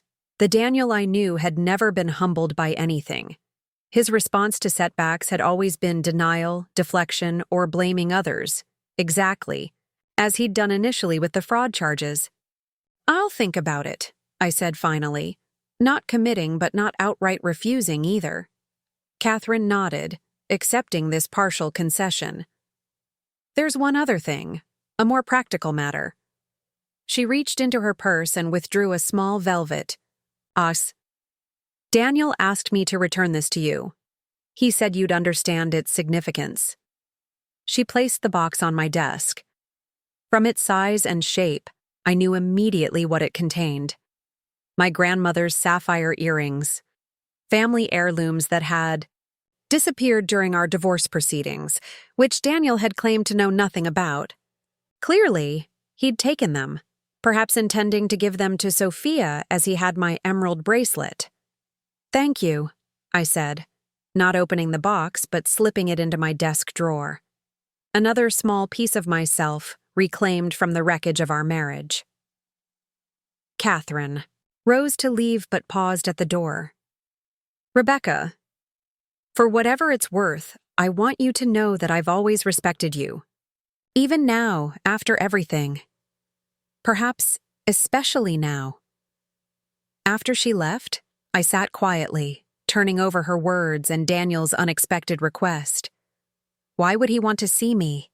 To apologize? To explain? To make one last attempt at manipulation? None of these possibilities seemed worth reopening wounds that had finally begun to heal, and yet some small part of me was curious. Not about reconciliation, that bridge was thoroughly burned, but about understanding. About hearing whatever. Truths Daniel might finally be willing to acknowledge now that all his defenses had failed. My contemplation was interrupted by a call from Mia Martinez. "I just wanted to thank you," she said when I answered, "for what you did for our father. The doctors say his condition has improved significantly since Sophia's visit." "I'm glad to hear that," I replied sincerely. "How is he handling everything else?" "As well as can be expected. The firm's acquisition is moving forward. Dad will stay on as a consultant for the transition, then retire." She paused. "And Sophia has accepted a plea deal, 5 years plus restitution." I heard. "She asked me to tell you something if you were willing to listen." I hesitated, then relented. "Go ahead."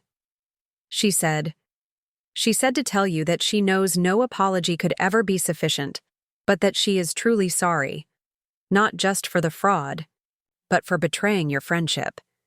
She said it was the biggest mistake of her life, and one she'll regret forever. The words stirred complicated emotions. Part of me wanted to dismiss them as convenient regrets from someone facing prison time. But another part recognized the ring of truth. Sophia had lost everything: her career, her freedom, her relationship with Daniel, her father's trust. From such a place of total loss, perhaps genuine reflection was possible. "Thank you for passing that along," I said noncommittally. "There's more," Mia continued. "She wanted you to know that Daniel had been pressuring her to help with the fraud scheme for months before she gave in. She's not excusing what she did, but she thought you should know that it was his idea from the beginning." This aligned with what our investigation had uncovered, that Daniel's embezzlement had started before Sophia became involved. It wasn't new information, but hearing it confirmed from Sophia herself provided a certain validation. After ending the call, I found myself at another crossroads. Both Daniel and Sophia had, in their separate ways, extended overtures that seemed to acknowledge their wrongdoing. Neither deserved my forgiveness, yet both seemed to be seeking some form of closure before beginning their prison sentences. The question was whether such closure would benefit me as well. Would hearing Daniel's explanations or Sophia's regrets help me move forward, or would it simply reopen wounds better left to heal on their own? I was still contemplating these questions when Harold stopped by my office late that afternoon. "Meridian's been invited to bid on the Westfield account," he announced, referring to a major client we'd been pursuing for years without success. "Apparently, they were impressed by how we handled the recent situation. Integrity in crisis seems to have become our best selling point." I smiled at the irony. "So Daniel's fraud might actually help us land the biggest client in the industry?" Poetic. "Justice," Harold agreed. "Speaking of which, I heard Catherine Reynolds came to see you today." News traveled fast in corporate headquarters. "She did. Daniel apparently wants to meet with me before he begins his sentence." Harold raised an eyebrow. "And will you?" "I haven't decided." I shared the conflicting considerations, including Sophia's message via her sister. Harold listened thoughtfully before responding. "You know, when my wife left me for my business partner 20 years ago, I was consumed with bitterness, refused all contact, even when she tried to apologize years later." He looked out the window, his expression reflective. "After she died, I realized that my refusal had hurt me more than it had hurt her. Holding on to that anger had become a burden I carried alone." I considered his words. "Are you suggesting I should meet with Daniel? Forgive him?" "Not necessarily forgiven, but perhaps hear what he has to say. Not for his benefit, but for yours." Closure takes many forms, Rebecca. Sometimes it comes from confronting the past one final time before letting it go completely. After Harold left, I found myself returning to the small velvet box Catherine had delivered. I opened it to find my grandmother's sapphire earrings nestled inside, exactly as I remembered them. Family treasures that had been passed down through generations of Chen women, only to be stolen by the man who had promised to honor our family as his own. Their return felt symbolic. Another piece of myself reclaimed, another step toward becoming fully Rebecca Chen again, rather than Rebecca Reynolds, the betrayed wife. That evening, as I prepared to leave the office, I made my decision. I would meet with Daniel once before he went to prison, not to forgive or reconcile, but to hear whatever truths he was finally ready to admit. I would listen to Sophia's full explanation through her sister, for the same reason.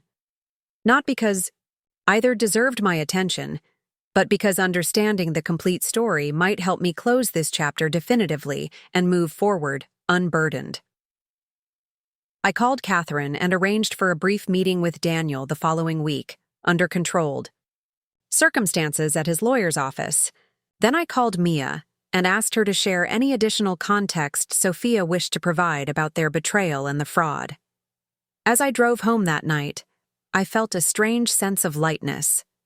The revenge I had so carefully orchestrated had succeeded, beyond my expectations.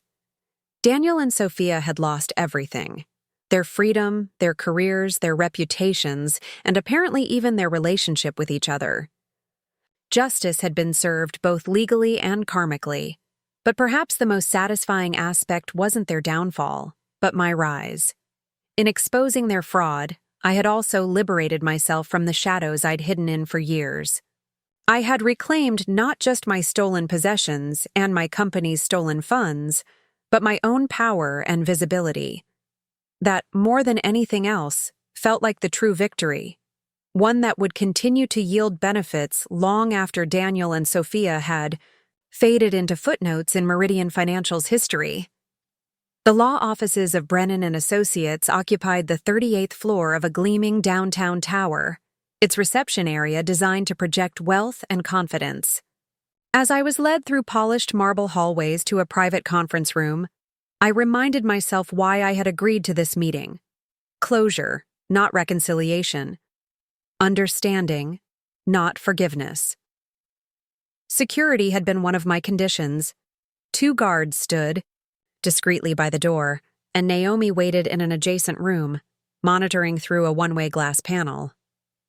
Daniel might be headed to prison in a week, but I wasn't taking any chances with a man who had already proven himself capable of elaborate deception. When Daniel was brought in, I barely recognized him. Gone was the confident executive with the perfect suit and practiced smile.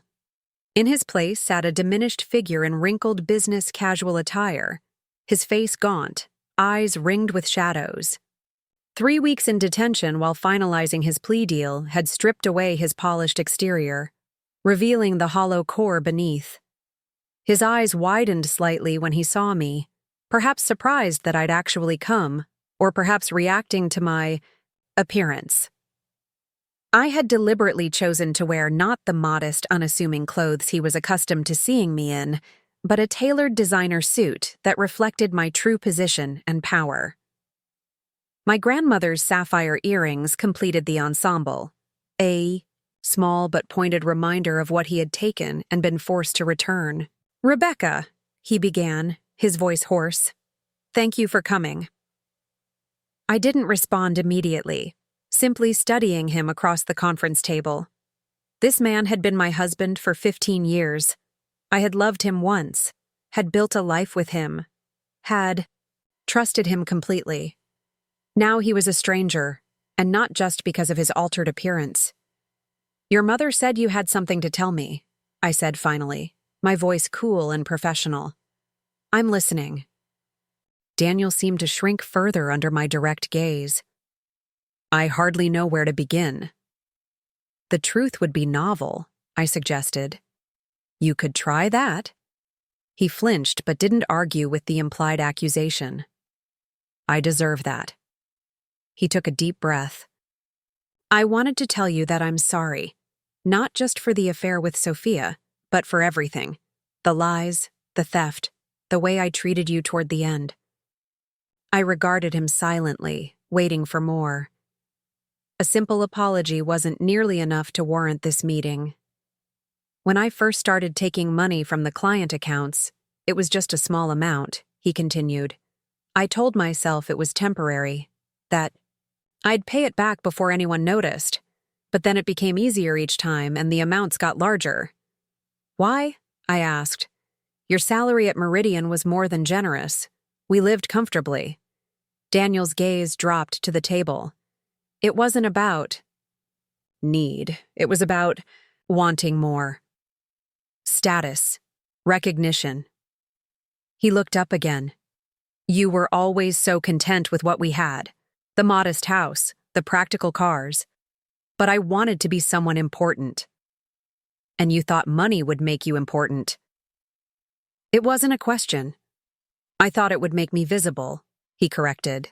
All those years, watching Harold run the company, aspiring to reach his level someday, never knowing that the real power was elsewhere. A bitter smile flickered across his face. With my own wife, who never thought to share that with me. So, this was part of it, resentment that I had kept my true position at Meridian secret from him. My career was my own, I said evenly.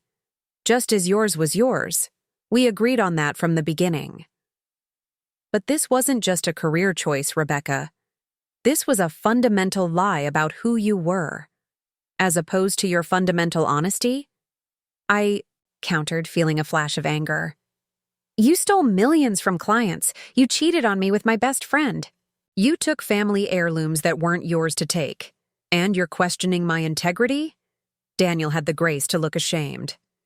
You're right. I have no moral high ground here. None at all. He ran a hand through his unkempt hair. I guess what I'm trying to say is that we both kept parts of ourselves hidden. The difference is that your secrets were legal and mine weren't. I considered this unexpected perspective. There was a grain of truth in it. I had deliberately maintained a separation between my professional power and my personal life. Not just with Daniel, but with everyone. I had chosen to remain in the shadows, to let others be the public face of my success. Why, Sophia? I asked, changing direction to the question that had haunted me most. Of all people, why my closest friend? Daniel looked pained. It wasn't planned, at least not at first. She was helping with some accounting questions for a client presentation, and we started working late together. One night there was too much wine, and he trailed off. After that, it was like an addiction. The excitement. The risk. And you needed her to help cover your financial tracks, I added, seeing the complete picture now. The affair wasn't just about sex or emotion. It was tactical. He flinched again. Not entirely. I do care for Sophia. But yes, once she knew about the initial financial manipulations, it made sense to bring her in deeper. She had the skills to help hide what I was doing. Until she didn't, I noted. Your schemes grew too ambitious, too obvious. They did, he admitted. After a while, it was like I couldn't help myself. Each success made me bolder. I started believing I was untouchable. I leaned back in my chair, studying the man I had once shared everything with. And now? Now that you're facing 15 years in prison? Do you still believe it was worth it? Daniel's hollow laugh held no humor. Worth it? I've lost everything. My career, my freedom, my reputation. He met my eyes directly. No, Rebecca. None of it was worth it. Then why did you try to blame me after you were caught? Your lawyer claimed I orchestrated a setup because of the affair. He had the decency to look embarrassed. Desperation, denial. I couldn't face what I'd done, so I looked for someone else to blame. He shook his head. I've had a lot of time to think in detention about the kind of man I've become. It's not someone I'm proud of. This admission of self-awareness was so unlike the Daniel I knew that I found myself momentarily taken aback. Prison was still ahead of him, but it seemed the process of reckoning had already begun. What about Sophia? I asked. Your lawyer tried to shift all the blame to her when you were first arrested. Another decision I'm not proud of, Daniel admitted. When everything was falling apart, I was willing to sacrifice anyone to save myself. He paused. Sophia and we haven't spoken since our arrests. Her family made it clear I'm to have no contact with her, now or after prison. And her plea deal? Her testimony against you? I don't blame her, he said quietly. She was following my lead from the beginning. The fraud was my idea, my initiative. Her cooperation with prosecutors is just her finally making the right choice, even if it's too late. We sat in silence for a moment, the weight of missed opportunities and irreversible choices hanging in the air between us. I have a question, Daniel said finally. If I hadn't started the embezzlement, if you hadn't caught us, would you have ever told me about your real position at Meridian? I considered this counterfactual carefully. Probably not, I admitted. I'd spent so many years cultivating that separation between my personal and professional lives that it had become second nature. Why? He pressed. Were you afraid I couldn't handle your success? That it would threaten me somehow? Initially, perhaps, I acknowledged. But over time, it became more about protecting Meridian than protecting your ego. The fewer people who knew I controlled the company, the less risk of that information affecting our strategic position. But I was your husband, Daniel said, a hint of the old self-righteous tone creeping back into his voice. Yes. A husband who, as it turns out, was capable of significant ethical breaches when tempted, I pointed out. Imagine if you had known about my controlling interest while you were embezzling funds. Would you have stopped at client accounts? Or would you have looked for ways to access corporate reserves as well? He had no answer for that, his momentary indignation deflating as quickly as it had arisen. I didn't come here to debate hypotheticals, I said, checking my watch. Our time is almost up. Is there anything else you wanted to say? Daniel hesitated, then reached into his pocket and withdrew a small envelope. I know it's inadequate, but I wanted to return this as well. He slid it across the table to me. Inside was my mother's jade pendant, another family heirloom I'd thought, lost during our divorce. The sight of it brought an unexpected surge of emotion. My mother had given it to me before she died, and I'd been devastated when it disappeared. Thank you, I said quietly, slipping it into my purse. There's one more thing, Daniel said, his voice dropping almost to a whisper. Something I need to confess, now that everything else has come to light. I tensed, bracing myself for yet another revelation. Your mother's illness. The timing of my affair with Sophia. What about it? I asked, a chill running through me. It wasn't coincidental, he admitted, unable to see my eyes. Sophia and I had been flirting for months before that. But we deliberately escalated things when you were most distracted by your mother's deterioration. We counted on your grief and exhaustion to keep you from noticing changes in our behavior. The calculated cruelty of this confession struck me with physical force. I had spent the final 3 months of my mother's life traveling back and forth to her hospice facility, emotionally drained and physically exhausted. All while my husband and best friend were not only betraying me, but strategically using my pain as cover for their betrayal. Get out, I said, my voice dangerously quiet. Rebecca, we're done here. I stood, gathering my things with hands that weren't quite steady. Guard, please remove Mr. Reynolds. As security led him toward the door, Daniel looked back over his shoulder. I am sorry, Rebecca, for everything. More than you can ever know. I said nothing, waiting until the door closed behind him before allowing myself to sink back into my chair, the jade pendant clutched tightly in my palm. Naomi entered from the adjacent room, her expression concerned. "Are you all right?" "I will be," I assured her, regaining my composure. "Let's go. I have a company to run." The drive back to Meridian was silent, my thoughts churning with this final piece of Daniel's betrayal. Using my mother's dying months as cover for their affair seemed a cruelty beyond even what I had imagined them capable of. It added a new dimension to their dishonesty, not just opportunistic, but calculated, targeted. By the time I reached my office, however, something unexpected had happened. Instead of feeling freshly wounded by this revelation, I felt a strange sense of liberation. This final confirmation of Daniel's character, and Sophia's, removed any lingering doubt or nostalgia I might have harbored. There was nothing left to mourn, no redeeming aspect I had overlooked. The break was complete and irrevocable. Harold was waiting in my office, ostensibly to discuss the Westfield account, but clearly curious about my meeting with Daniel. "How did it go?" he asked as I set down my things. "Illuminating," I replied. "And final." He studied my expression.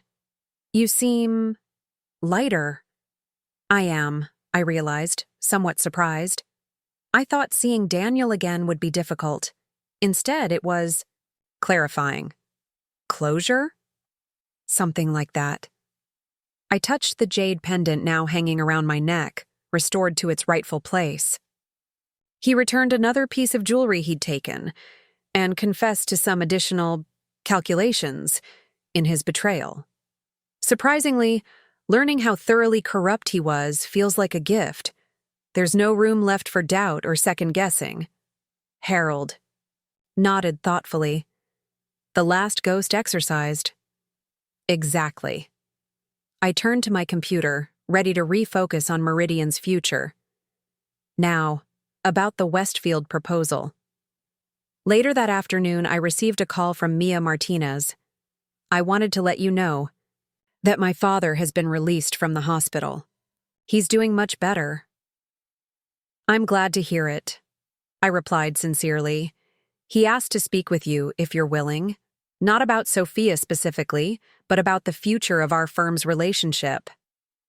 I considered this. Martinez Accounting was being acquired by a larger firm, but many of their client relationships would continue under new management.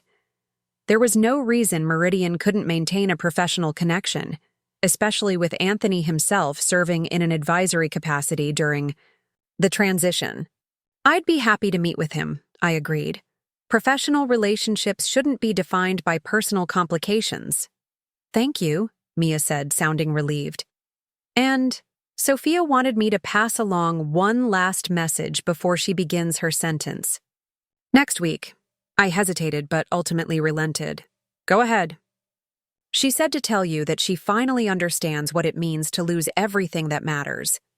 She said it's no consolation, but she believes your success is the universe bringing balance after what she and Daniel did to you." The message was unexpected. Not an apology this time, but an acknowledgement of karmic justice. Coming from Sophia, who had always scoffed at such spiritual concepts, it represented a significant shift in perspective. "Tell her I received the message," I said neutrally, "and that I wish her the capacity for genuine reflection during her time away." It wasn't forgiveness. I wasn't sure such a thing was possible given the magnitude of their betrayal. But it was, perhaps, a recognition that Sophia was at least attempting to reckon with her actions in a way Daniel had only begun to approach. That evening, I found myself drawn to my mother's photo album, now displayed openly in my living room, then tucked away where Daniel had always preferred it. "Too old-fashioned," he'd complained. I turned to a family gathering from years ago, before my marriage, before Daniel, before any of the complications that had followed. There was my mother, vibrant and smiling, the jade pendant gleaming at her throat. Beside her, My father looked proudly at me, his only daughter, the heir to his business acumen and determination. They had raised me to be independent, capable, and resilient, qualities that had served me well through this ordeal. You would have been proud, I told them their smiling images. Not of revenge, perhaps, but of how I've emerged from it. My phone chimed with a text from Harold. Westfield confirmed for Monday presentation. Team is ready. This could be transformative for Meridian. I smiled, setting aside the album and returning to my laptop to review the presentation materials. The past was important to acknowledge, but it was the future that deserved my focus now. Meridian's future. My future. Both finally aligned and unobscured by deception or compromise. The revenge against Daniel and Sophia had been thorough and devastating, more complete than I could have imagined when I first discovered their betrayal.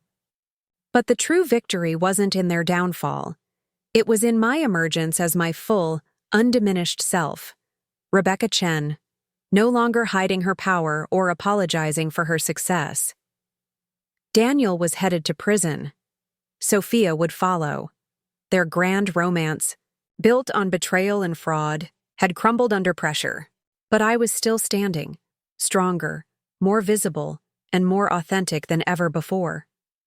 That was a revenge sweeter than any punishment could provide. Not just surviving their betrayal, but thriving because of it. 1 year after Daniel and Sophia began serving their respective prison sentences, Meridian Financial hosted its annual charity gala at the Grand Meridian Hotel. As CEO, I stood at the entrance, greeting guests in a custom midnight blue gown, my grandmother's sapphire earrings, and my mother's jade pendant completing the ensemble. The event had been rebranded under my leadership, no longer the stuffy, networking-focused gathering Daniel had always championed, but a genuine fundraiser for educational scholarships for underprivileged students. Rebecca Chen, you've outdone yourself, Harold commented, approaching with champagne flutes. The event is already trending on social media. Donations are running at twice last year's rate. I smiled, accepting the glass. Success is the best response to setbacks, always has been. The past year had transformed Meridian Financial. With me fully at the helm, we'd secured the Westfield account and a dozen other major clients who appreciated our ethical approach to finance. Our stock had reached record highs, and industry publications that had once breathlessly covered the scandal now routinely featured profiles of my leadership style and strategic vision. Have you seen the latest Financial Times? Harold asked. They've named you one of the 50 most influential women in global finance. I saw, I acknowledged. Quite a change from last year's headlines. Speaking of changes, Harold nodded toward the entrance, where Anthony Martinez had just arrived, looking remarkably recovered from his health crisis of the previous year. Your 3 o'clock meeting is here. Anthony made his way through the crowd to greet me, his handshake warm and firm. Rebecca, the event looks wonderful. Thank you for the invitation. I'm glad you could make it, I replied sincerely. How are you feeling? Much better. The doctors say my heart is stronger than it's been in years. He glanced around the elegant ballroom. And how are you? Truly? Thriving, I answered honestly, both personally and professionally. Anthony nodded, understanding more than most what the past year had entailed. After his recovery, we'd met several times to discuss the professional relationship between Meridian and the restructured Martinez accounting. Those meetings had gradually evolved into a mentorship of sorts, with Anthony offering the paternal wisdom and support that had been missing since my own father's passing. I received a letter from Sophia last week, he said, his expression growing somber. She's completing a business ethics course in prison. Ironic, I suppose, but she seems genuinely committed to it. I nodded, unsurprised. Our paths had diverged, irrevocably, but through occasional updates from Mia, I'd heard that Sophia was using her time in prison constructively, earning a paralegal certification, mentoring other inmates, acknowledging her mistakes rather than denying them as Daniel continued to do. "And you?" Anthony asked gently. "Have you found peace with everything that happened?" I considered the question seriously. Peace isn't quite the right word. Closure, perhaps. Perspective, definitely. I looked around at the thriving company event, at the leadership team I'd built, at the success we'd achieved despite, or perhaps because of, the challenges we'd faced. I've moved forward. That's what matters. As Anthony moved on to greet other guests, Naomi appeared at my elbow with a discreet update. "Final numbers from the Martinez acquisition are in. The integration has been completed successfully. No remaining connection to Sophia or her previous activities." "Good," I nodded. The professional separation was complete, allowing both firms to move forward without the shadow of past fraud hanging over them. The gala continued with speeches, musical performances, and the scholarship announcements that were the evening's centerpiece. When it was my turn to address the crowd, I felt none of the anxiety that had once accompanied public speaking. This was my company, my vision, my success to celebrate. "Welcome, everyone, to Meridian Financial's annual scholarship gala," I began, surveying the room filled with colleagues, clients, and community leaders.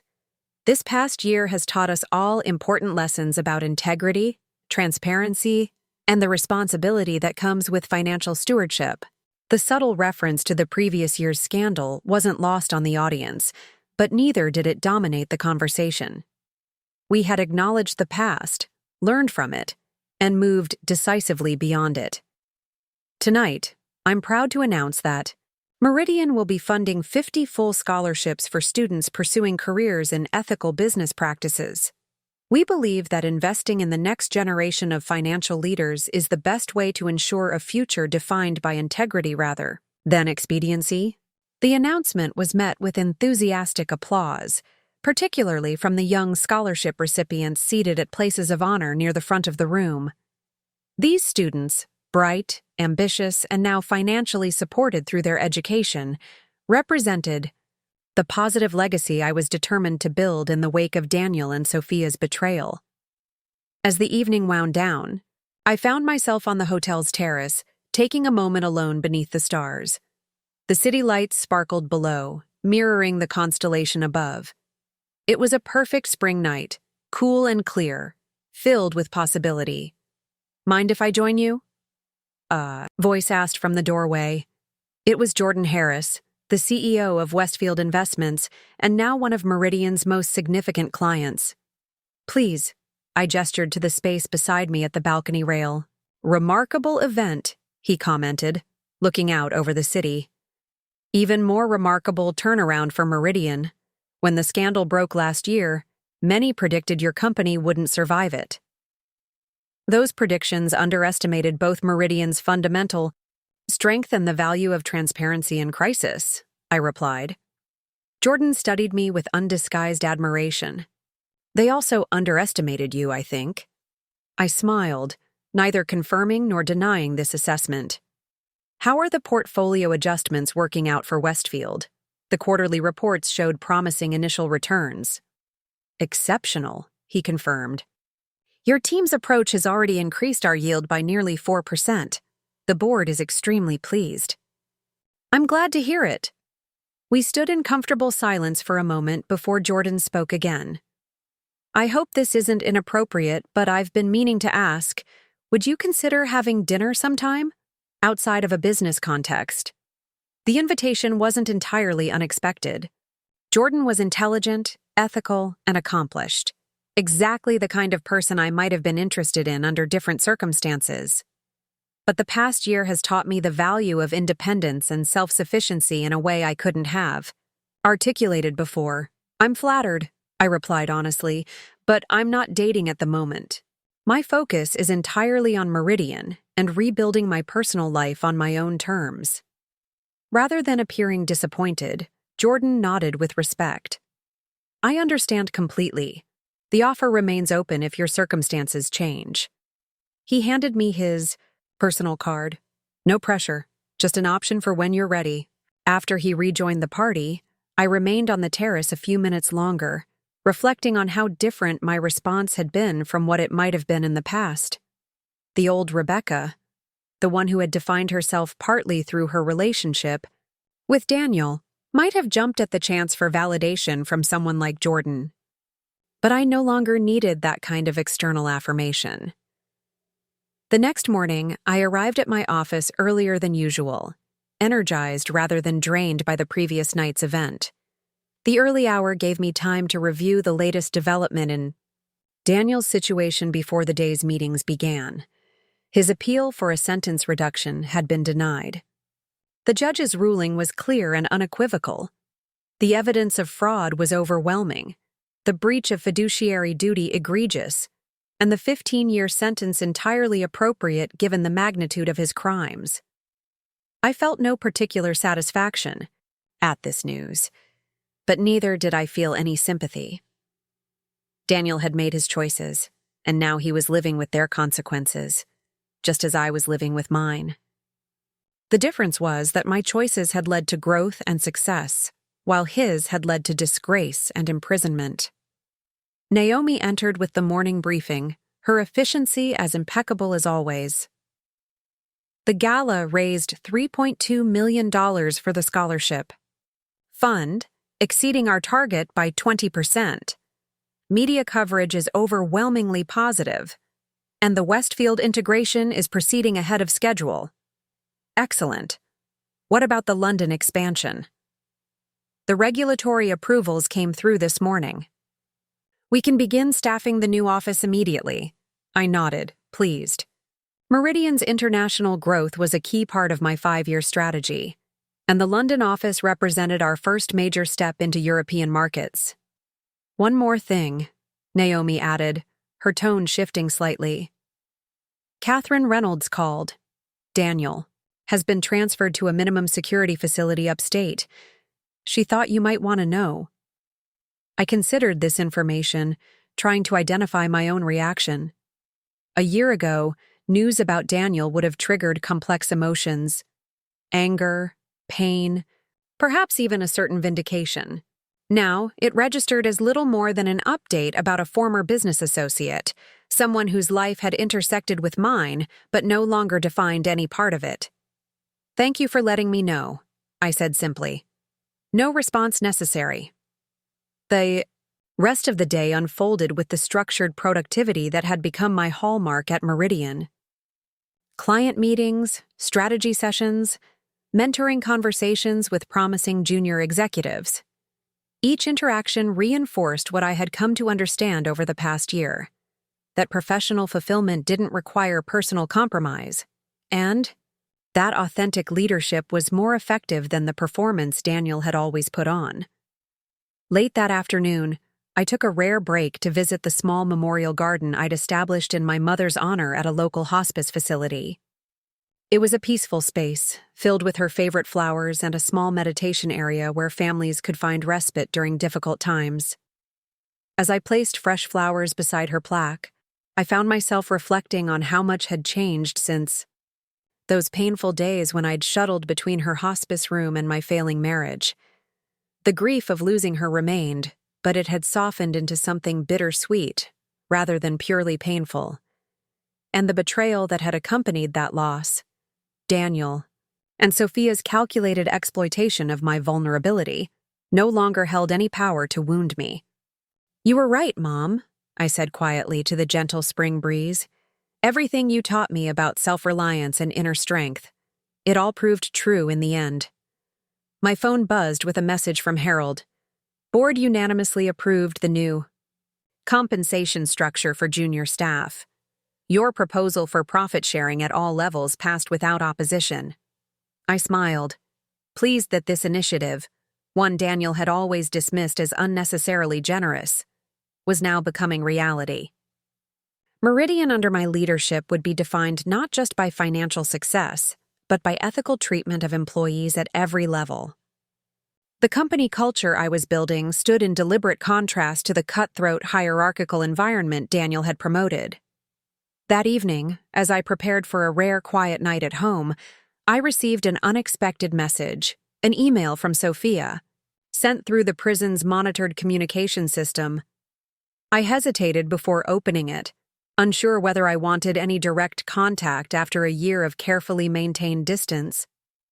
Curiosity finally won out. "Rebecca," it began simply, "I know you have no reason to read this, much less respond. But as I complete my ethics course, our final assignment is to write to someone we've harmed and take full, unqualified responsibility for our actions. You are at the top of that list." What I did, both the friendship betrayal and the financial fraud, was inexcusable. There were 1,000 moments when I could have made different choices, and I failed at every one of them. I lied to you. I helped Daniel steal from clients, and I participated in using your mother's illness as cover for our affair. These actions reflect a moral failure on my part that I am only now beginning to fully comprehend. I won't ask for forgiveness. I don't deserve it, and you don't owe it. But I wanted you to know that I understand now what real integrity looks like. I see it in how you've handled everything, in how you've rebuilt Meridian, in how you've moved forward without letting bitterness define you. The news coverage of your success reaches even here. Every article about Meridian's growth under your leadership is a reminder of what real strength looks like. It's not found in deception or taking shortcuts, but in doing the right thing even when it's difficult.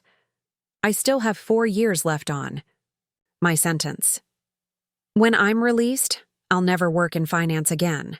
My certifications have been permanently revoked, and rightly so. But I'm studying paralegal work with a focus on helping women who have been victims of financial abuse. Maybe someday I'll be able to prevent someone else from experiencing what I helped inflict on you. I don't expect a response. I just wanted you to know that your example of resilience and integrity has had an impact, even on someone who betrayed. Both, Sophia. I sat with the email for a long time, letting its words settle. Unlike Daniel's self-serving apologies during our final meeting, Sophia's message contained no excuses, no implicit requests for absolution, no suggestion that I owed her anything. It was perhaps the first completely honest communication between us in years. Did it change anything? Not fundamentally. The breach of trust had been too profound, the harm too deliberate. But there was something quietly affirming about knowing that my response to their betrayal, choosing growth over bitterness, transparency over deception, had registered even with one of the people who had hurt me most. I didn't reply to the email. Some chapters were better left closed, but I didn't delete it either, saving it instead as a marker of how far I'd come since those dark days of discovery and devastation. Later that evening, as I reviewed the final plans for Meridian's London expansion, my phone rang with a call from Mia Martinez. "Rebecca," she began without preamble, "I know this is unexpected, but I could use your advice. The firm that acquired Martinez Accounting has offered me a leadership position, but I'm concerned about potential conflicts given everything that happened." I considered her request thoughtfully. Mia had been peripheral to the scandal, neither involved in Sophia's actions nor aware of them until the arrests. She had handled the aftermath with dignity, supporting her father while maintaining appropriate distance from her sister's crimes. "The past doesn't have to define your future." "Mia," I replied, "if the position is right for your skills and ambitions, you should consider it on its own merits. You don't think it would create awkwardness with Meridian as a client?" "Meridian deals with people based on their own integrity, not their family connections," I assured her. "If you're the right person for the role, your sister's actions shouldn't prevent you from taking it." The relief in her voice was palpable. "Thank you, Rebecca. That means a lot, especially coming from you." After we hung up, I returned to my work with renewed focus. The interaction had reinforced something I'd come to believe strongly over the past year, that while accountability for wrongdoing was essential, so was the ability to judge each person on their own merits, rather than through the lens of others. Mistakes. Daniel and Sophia had betrayed me in the most personal and professional ways possible. Their actions had caused real harm. To me, to Meridian's clients, to their own families. But their choices didn't define anyone but themselves. Not Meridian as a company, not Mia as a professional, and certainly not me as a person. As midnight approached, I closed my laptop and moved to the window of my penthouse apartment, looking out over the city I'd made my own. In the reflection of the glass, I caught sight of myself, confident, composed, completely at home in my power. The woman looking back at me bore little resemblance to the one who had sat at that dinner party a year ago, watching her husband and best friend flaunt their betrayal while pretending to hide it. That woman had been playing a role assigned to her by others' expectations. This woman, the real Rebecca Chen, was finally, authentically herself. My revenge against Daniel and Sophia had been thorough and devastating. They had lost everything: their freedom, their careers, their reputations, and each other. Justice, both legal and karmic, had been served completely. But the true victory wasn't in what they had lost. It was in what I had found: my voice, my visibility, my uncompromised strength. That was the most satisfying revenge of all: living well, on my own terms, without apology or pretense. As I turned away from the window toward the future that stretched bright before me, I knew with absolute certainty that the best was yet to come. Looking for more? We've got 2 amazing stories ready for you right on screen. If this one touched you, these are absolutely worth your time. Click to watch them now. And hey, subscribe and hit that bell to never miss our latest uploads.